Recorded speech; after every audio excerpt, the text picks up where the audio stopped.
క్రీస్తు యేసునకు కలిగిన మనస్సు మీరు కలిగి ఉండండి అని ఫిలిప్పీయులకు రాసిన పత్రిక 2:5 పౌలు చెబుతాడు.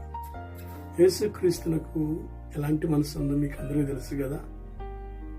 పిల్లరా, ఆయన్ని ఎంత శత్రువత్ చేసినా, ఆయన్ని పిడిగుద్దులు గుద్దినా, శరీరాన్ని సాడుగా దున్నినా, గడ్డం పెట్టి పెరికినా, ముఖాన క్యాకరించి వేసిన, తన శిరస్సున ముళ్ళ కిరీటం గుచ్చినా, ఆయన అంటాడు, తండ్రి వీరేమి చేస్తున్నారు, వీరు ఎరుగరు గనక వీరిని క్షమించమంటున్నాడు.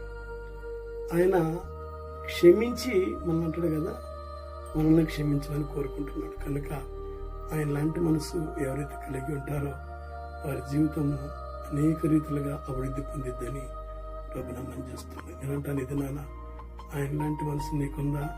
నీ మనసు ఎలాంటిదో ఒకసారి స్వపరీక్ష చేసుకో. దేవుని కుటుంబాన్ని దీవించును గాక.